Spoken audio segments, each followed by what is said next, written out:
Beloved Bhagwan, when asked whether Rajneeshis and their neighbours in Oregon could ever coexist peacefully, your reply was, never.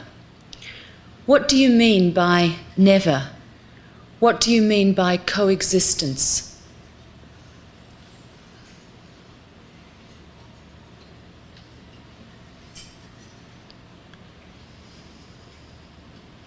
The word coexistence has a very bad political connotation.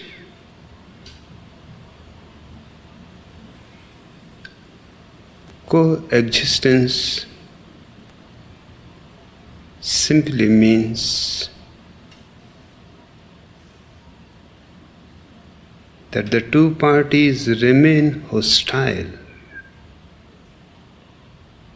But there is no other way for reconciliation, for meeting, for merging. Coexistence is the least that can be done. For example, Soviet Union and America are in coexistence. Coexistence actually means Cold War.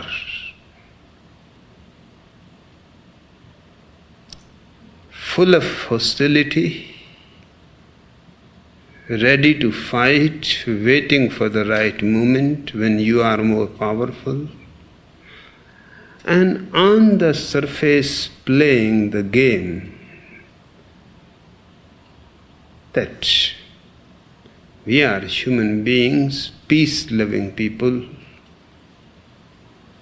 we can coexist. I hate the word coexistence. The journalist who had asked it did not wait even to inquire that why I have simply denied in a single word, never. He thought that he has understood it.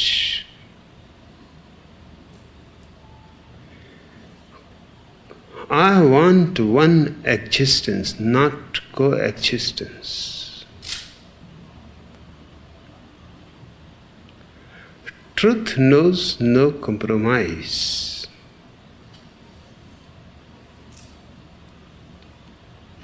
Lies are always ready to compromise because they have nothing to lose. They have nothing in them. But truth cannot compromise. By compromising, it becomes untrue.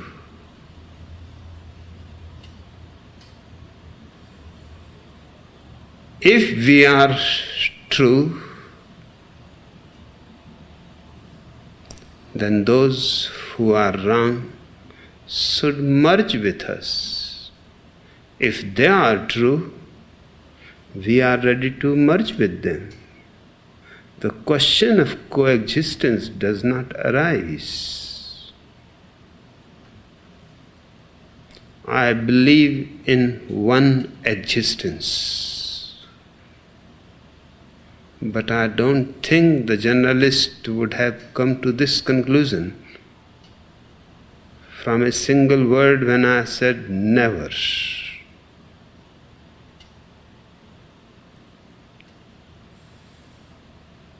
I am open.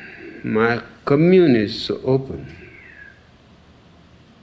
We are ready to discuss intellectually, humanly, everything that the neighbors may have against us. If they are right, we will change ourselves. But if we are right, they have to change themselves. the question of coexistence does not arise. Truth has to be victorious. From which side it comes does not matter. If they have the truth, then we will naturally become part of them.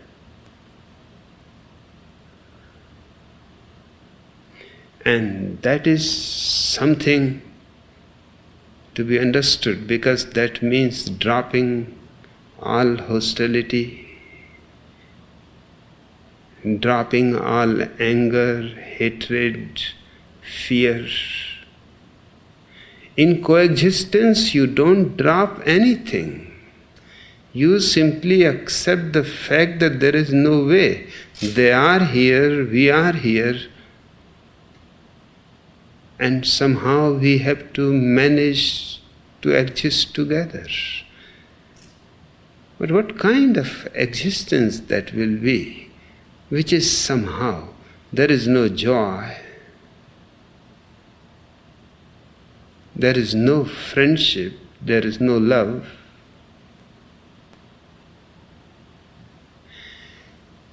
In the same sentence, it was asked, is there any possibility for a peaceful coexistence? For that too is my answer: never.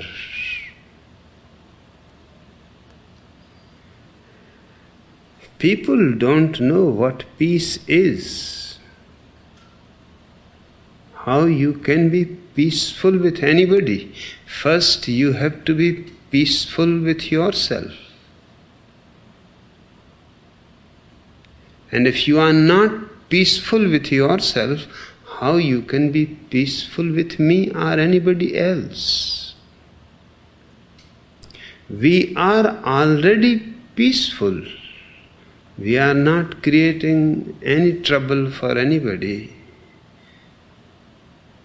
We are not in any way unkind to anybody. The neighbors have to learn how to be peaceful with themselves. The question of being peaceful with your neighbors arises only because you are not peaceful, your neighbor is not peaceful, or perhaps one is peaceful, the other is not peaceful. So it is not a question of agreement that we will live peacefully together.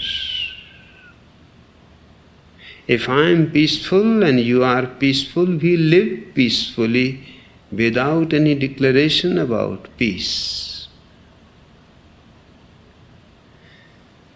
If you see the history of man, you can divide it into periods of war and periods of peace. But when you see a period of peace, that simply means preparation for a new war. It is not peace. It is just on the surface. The enemies are exhausted in one war. Now they are preparing peacefully for the second war. Now the world is in peace, there is no war. But you can't see any peace anywhere. Everywhere there is fear of war looming on the horizon. Any moment it can explode. Do you call this peace? Peace cannot exist between two wars. It is not the gap between two wars. Any gap between two wars is simply Cold War, simply preparation for the other war, and some time is needed so the fighting stops. There will be peace only when, after a war, there is no other war. Not between two wars, but after one war and the next war never comes. That is peace. And my understanding about peacefulness is that it is not a question of being peaceful with anybody. The basic question is being in peace with yourself. Out of that,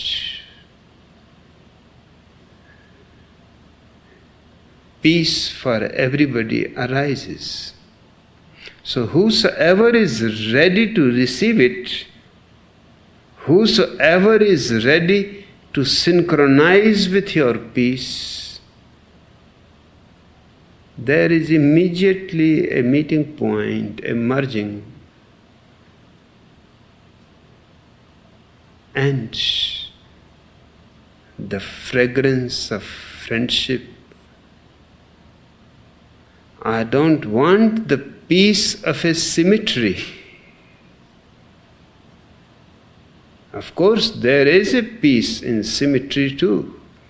All the graves are silent, no fight, no struggle, no quarrel.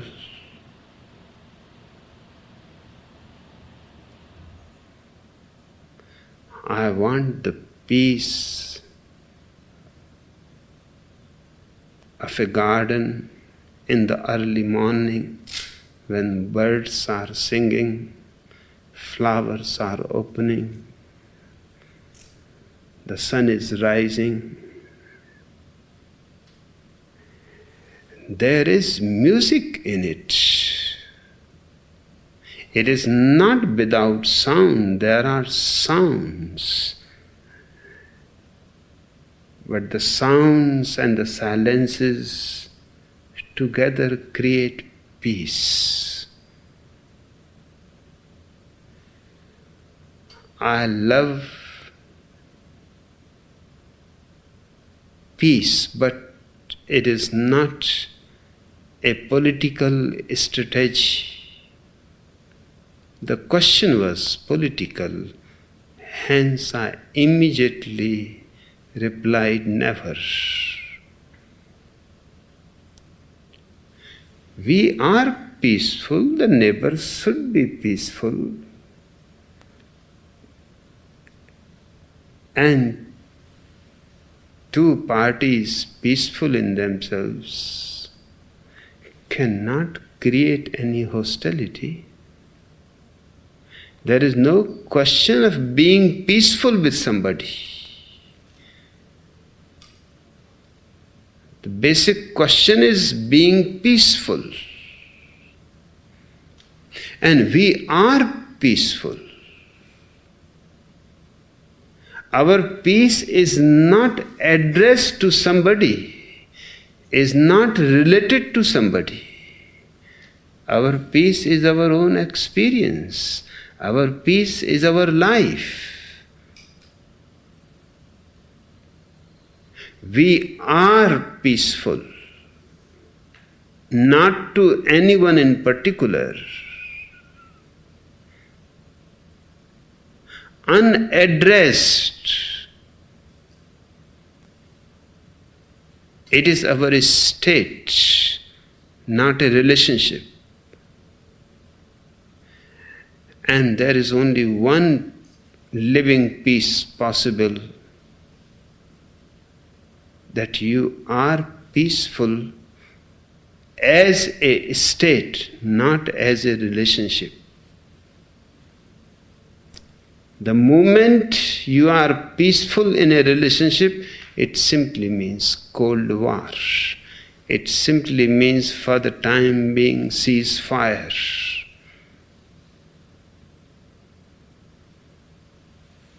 I don't like that kind of peace at all. Then it is better to fight and be alive and be hot.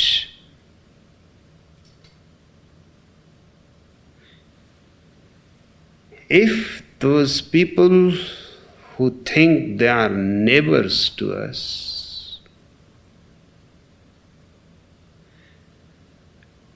have not even the courage and humanity to come and see what kind of people are living here. We are their guests. They are our host. There is no question of any neighborhood. And if the host has no acquaintance with the guest, then only a dead kind of peace can exist. I am against it. Then it is better to have a hot war. At least there is some excitement, some life. So either we will fight till we prove that we are right, or it is proved that we are wrong. In either way, we are available. If we are right, then we are ready to accept our neighbors totally. But they will have to drop their hostility. If they are right, we don't have any hostility at all. We will simply merge with them. That I call one existence. In coexistence, two remain two. Just diplomatically, they decide that war is unnecessary, wastage. And the strange phenomenon is that we have not started it. We had come here just to be in this desert, left alone. The nearest neighbor is 20 miles away. What kind of neighborship? We don't meet. We are so absorbed with our own life, its experiences, its experiments, its adventures. We are not interested in any stupid kind of relationship with the neighbors. We want to be left alone. That will be enough compassion towards us. Just forget us. We are not creating any problem for you.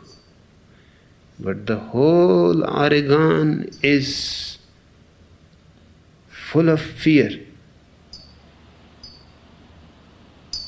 hatred, hostility.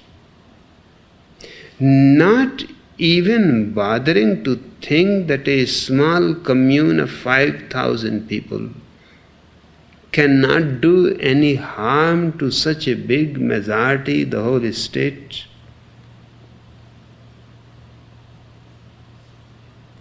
What harm we can do to them?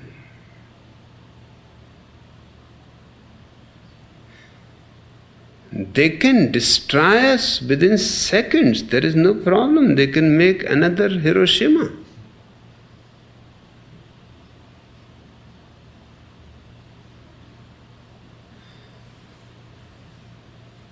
But The most hilarious part is that we are not frightened and they are frightened. One journalist was asking me that if you and your commune was the majority in Oregon and Oregonians were a small minority, will not you be frightened? I said, you are stupid. We are not frightened when we are in a minority. Why we should be frightened when we are in a majority? We would have loved the minority.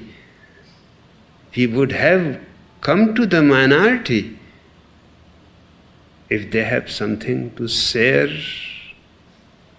some experience. We would have been available. And we would have been in total support for everything. Because they are a minority, they are strangers to the place. They need all kind of support. And if they have just shown a little kindness and little support, there would have been no quarrel, no problem. We have not raised any problem. We are simply living here. But I know psychologically, although we have not raised any problem, but for them, we have become a problem. The problem is our joy, our dance, our song, our way of living, our turning the desert into an oasis which was there for 50 years for sale and nobody purchased it. Because nobody could see any possibility in the land. We purchased it as a challenge that deserts can also be changed, just a little intelligence is needed. And they have been laughing in the beginning, then by and by they became hostile. They saw that what we have said, we have done. And they have never been so happy as our people are. They have never lived life so totally and so freely as we are living. They have missed the train and that's why they are angry. Now what coexistence? We are in the train and they have missed the train. And what neighborhood?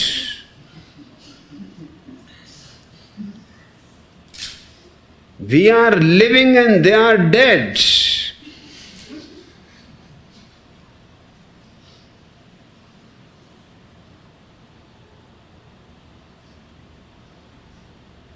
It is good that you don't ask us that we should live with the graves peacefully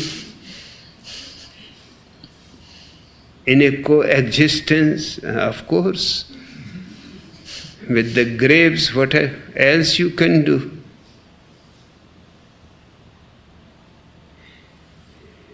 The people around us, to us, are nothing but a big graveyard. And their problem is that they are jealous of our freedom, of our love, of our joy. They could have all this too, but they were not intelligent enough. What we can do for it? We feel sorry for them. We are ready to help them. Whatever help means, we will turn them into ourselves. That's the only way to help them.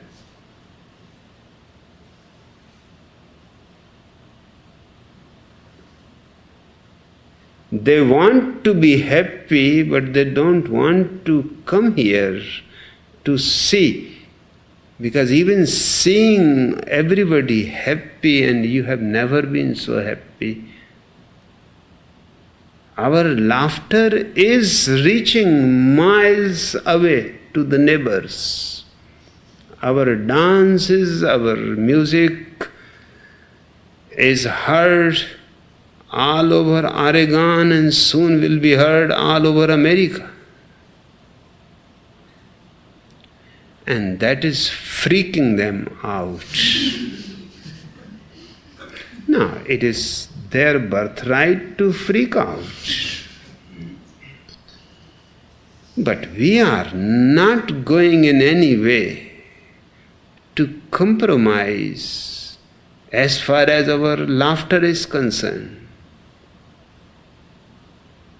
as far as our rejoicing is concerned, as far as our creativity is concerned, as far as our freedom is concerned, respect for the individual is concerned. We are not going to compromise on any point. In fact, for the first time, the American Constitution is being applied really. Otherwise, it was just a talk. And once these small matters are solved, we are going to raise bigger matters. We are going to fight for the American Constitution against the Americans. And we are going to expose them to the whole world that they don't follow the Constitution. In fact, they have been sabotaging the Constitution. They are hypocrites. At least Soviet Union is not a hypocrite. Whatever they are, they accept it. Not only accept it, they declare it that that's what they want to be. We may not agree with what they are, but we have to appreciate their sincerity. They don't call themselves a democracy. They could have called. They call it the dictatorship of the proletariat. They could have called the democracy of the proletariat. There is no problem.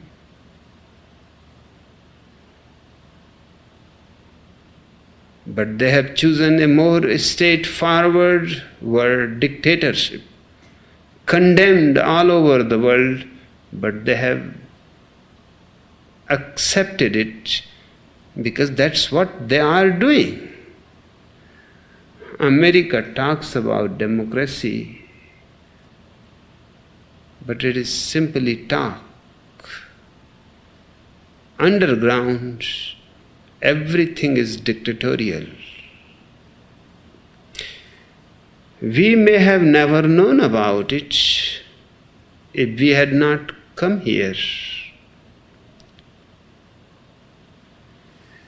With us, they are being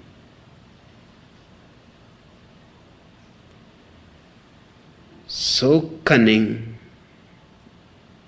so diplomatic, so dictatorial, so undemocratic, that soon they will realize their mistakes. Sooner they realize, the better.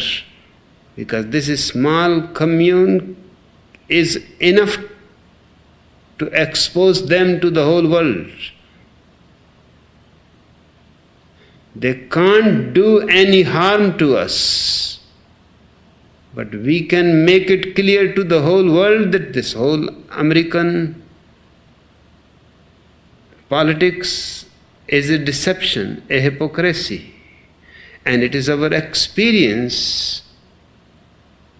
We are not speaking from the outside, we are speaking from inside. We are going to become the voice of America. There is no question of any peaceful coexistence. Either they have to change us to their color, or we are going to change them to red. It is a simple arithmetic. Just prove your truth. And we are ready and very happily willing to be with you. But you are miserable.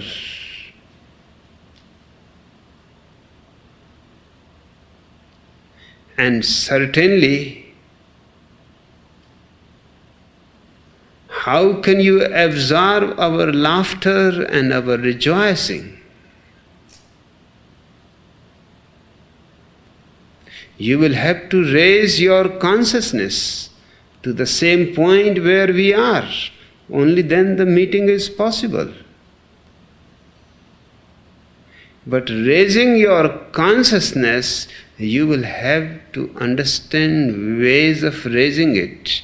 Who is going to teach you? We could have done everything to help America to raise its consciousness, to become more meditative, to become an authentic democracy.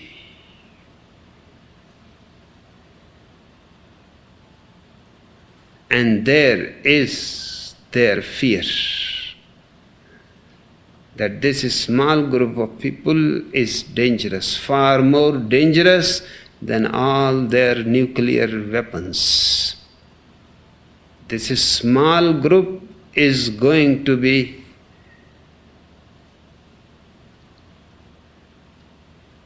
exposing their misery to them, their utter degradation, their inhumanity, their hypocrisy. Even without saying a word, our very existence and presence here, and they are trembling. They are keeping their army alert. That within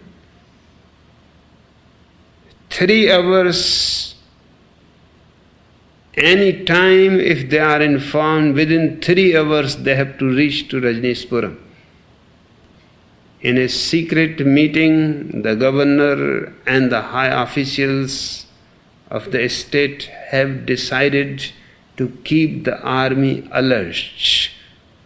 Just at the most 3 hours time can be given to them, and they have to reach Rajneeshpuram.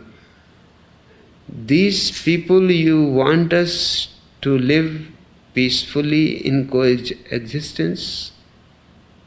They want to destroy us. They want to bring their army, their national guard. They want to kill us. And you want us to be peaceful and in coexistence with them? We are not fools. If they can keep their army alert, we can manage many nations' armies to be on alert. Because this is simply inhuman. People who have nothing, you are keeping your army alert for them, then you don't know us yet. Just a little bit and you are trembling. The moment you will know us completely,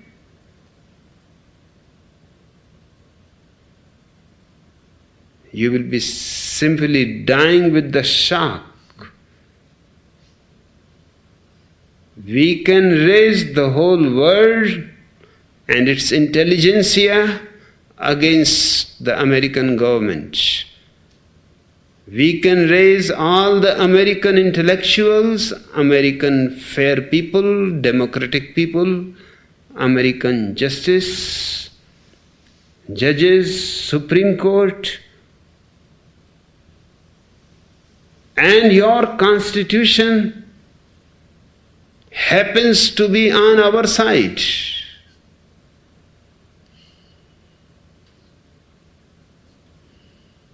So be careful. If you want peace, then learn how to be peaceful. We are ready to teach. My whole commune consists of teachers. Any meditator who meditates becomes automatically a teacher. He can teach to millions of people.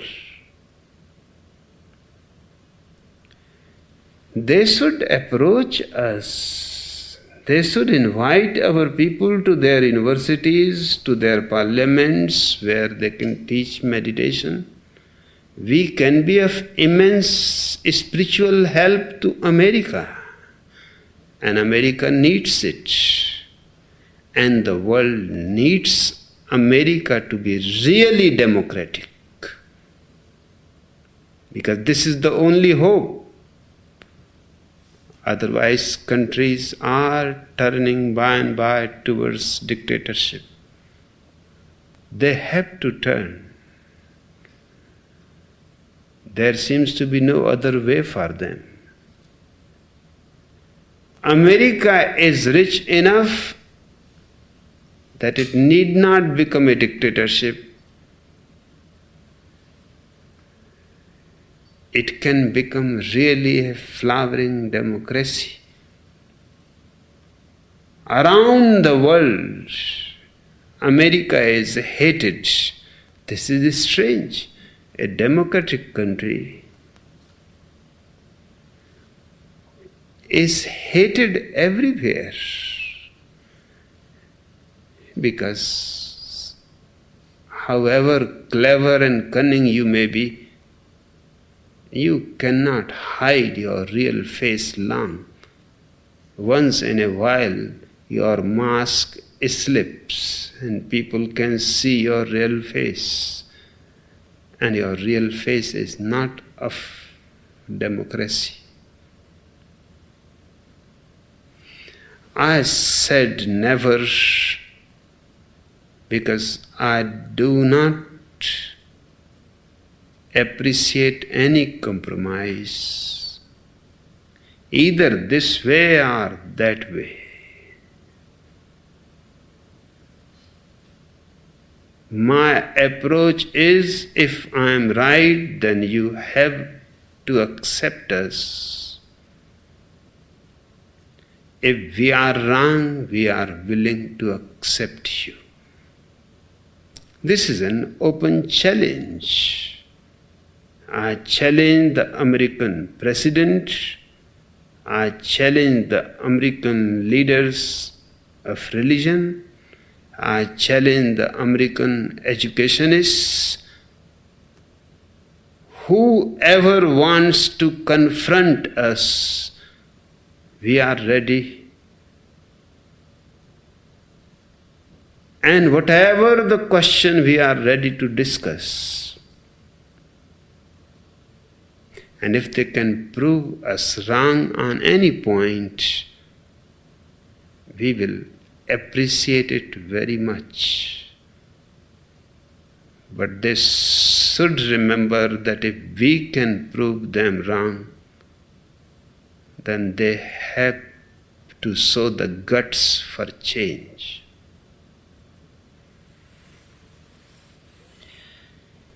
You have said you have never paid any taxes because your work is concerned with outcome, not with income. What do you mean by this outcome?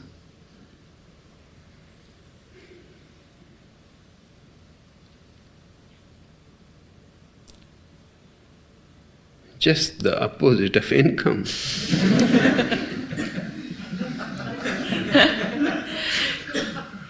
Many times you have stressed that you are not a Rajneeshi, often pointing out that one can tell by your clothes.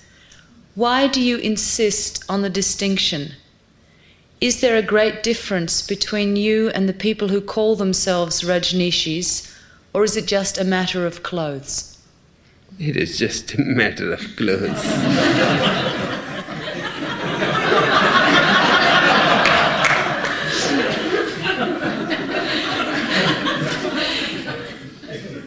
Because of the way your host looks after you, your beautiful clothes, the jewellery, the cars, do some of your sannyasins put you on a pedestal and feel that you are higher than them?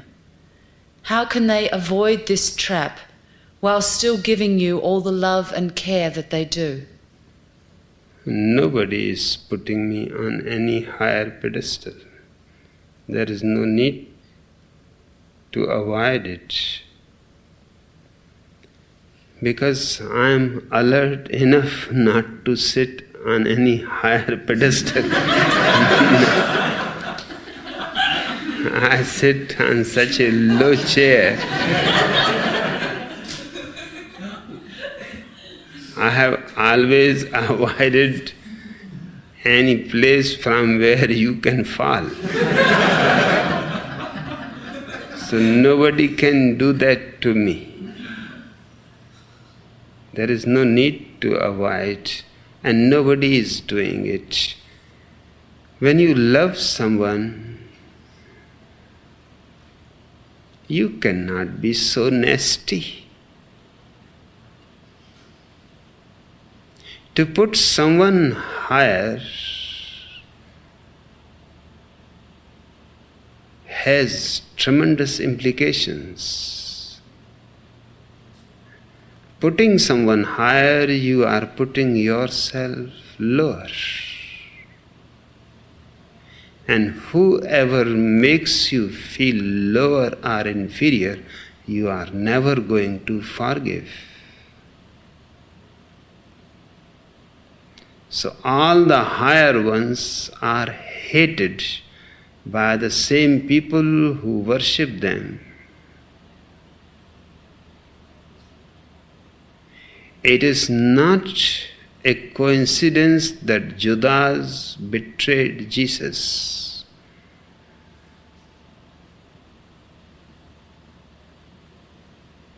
The same has happened in Buddha's life. His own cousin brother betrayed him and tried many attempts to kill him. The same happened in Mahavira's life. His own son-in-law betrayed him. You cannot betray me. Why this pattern is there? It is not an exception. It is the rule. Whomever you put higher than yourself, deep down you feel hurt. On the surface you go on adoring the person, but in the unconscious you go on collecting all kinds of antagonism. Because of him you are inferior. How can you forgive a man who makes you feel inferior? And if sometime your inferiority becomes too heavy on you, then a Judas is born.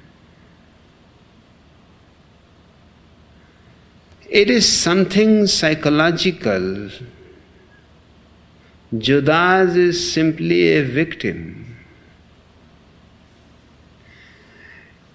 He was the only follower of Jesus who was literate, little intelligent.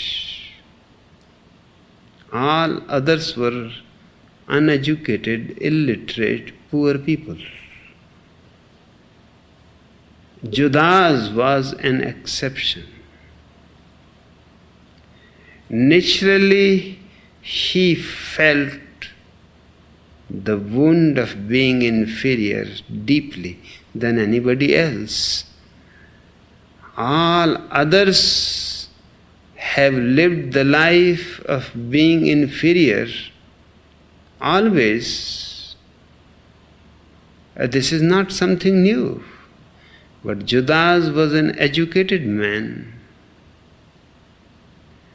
with aspirations to become higher. And till Jesus is alive, he can never become higher than Jesus. Jesus has to be removed from the way.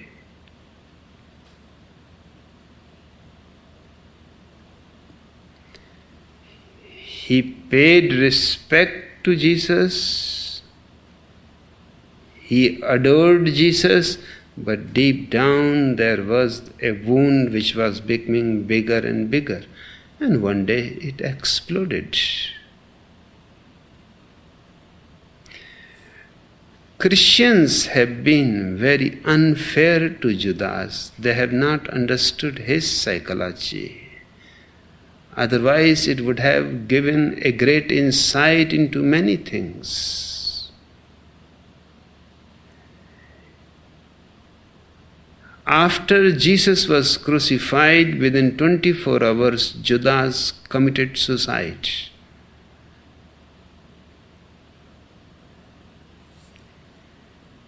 He was split. He loved the man, he adored the man, and he hated the man.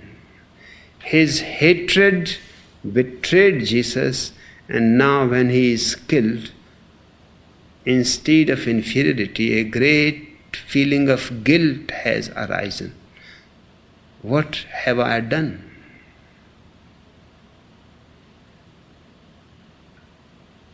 The feeling of guilt was so much that he had to destroy himself. That was the only way to get rid of that guilt. What he gained? Just suicide.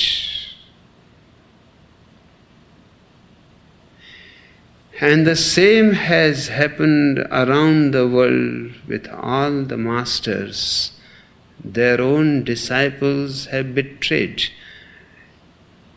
And the disciples who betrayed were their best disciples, perhaps hoping to be the successors.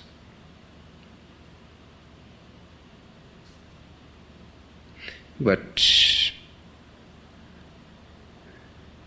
the ego is always in a hurry. It wants things immediately, it cannot wait. And in fact, how long one can wait? When Mahavira's son-in-law betrayed him, Mahavira was 80, his son-in-law was 60. He had waited enough. And the old man goes on living. At 60, he simply felt that it is never going to happen. Perhaps I may die before him. And he seems to be strong enough. He may outlive me and others. There is no time. We have to revolt against him. And this may have not been a conscious, deliberate thinking, but some unconscious current. And when he betrayed, he was not alone. That is also significant. 500 other sannyasins of Mahavira also went with him. That means they were also feeling the same thing. Just the other day they were touching his feet, and today they have become enemies, and nothing has happened to create this enmity. From where? Suddenly this enmity has arisen to the surface. It has not come from the outside, because Mahavira has not done anything to provoke it. But Mahavira, Jesus or Buddha are also in a way responsible for it. They should have known it the very day they accepted the adoration, that this is going to happen.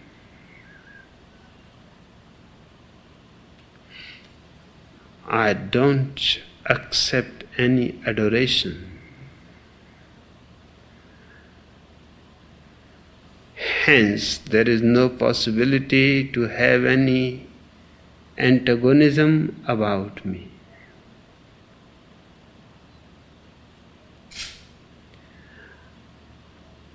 I know far better than Jesus and Buddha and Mahavira the psychology of adoration, that behind it there is always a hurt heart, because the other person is continuously feeling inferior. To adore you, he has to become lower. But if you deny adoration, you are destroying his inferiority.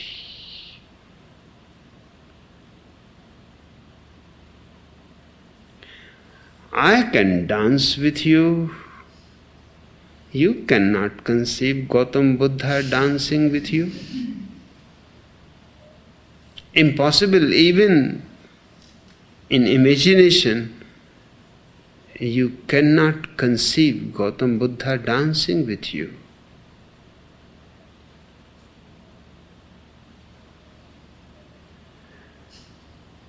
He is superhuman. You are ordinary mortals. My whole effort is to destroy your inferiority, to give you dignity, to give you self-respect.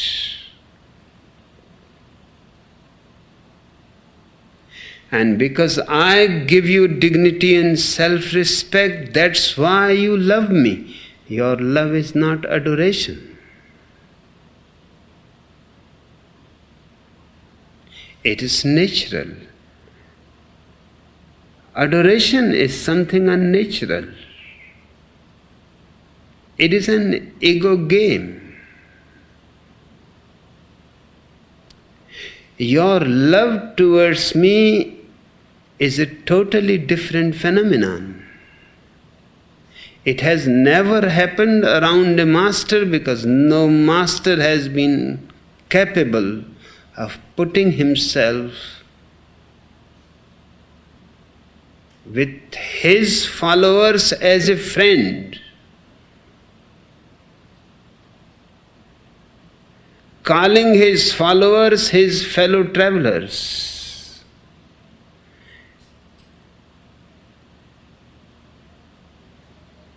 They were all high up, and their whole work was condemning you, what is wrong in you, pointing you. Their whole life they condemned people, reduced them lower and lower, and these people were giving them adoration. That adoration was superficial. I have never condemned anything in you. On the contrary, I have been telling you to accept yourself in totality. There is nothing wrong. There is nothing like sin. There are mistakes which are human. I commit mistakes.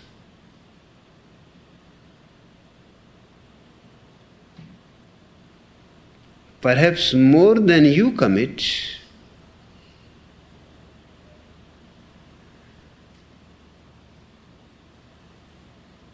Because that is the only way to learn, to grow.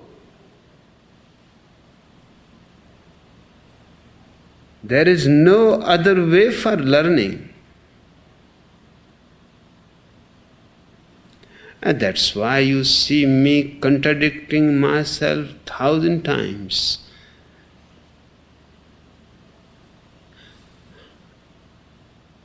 I have no fear about contradictions. All your great leaders, religion, politics, society, culture, whatever their field, all your leaders have pretended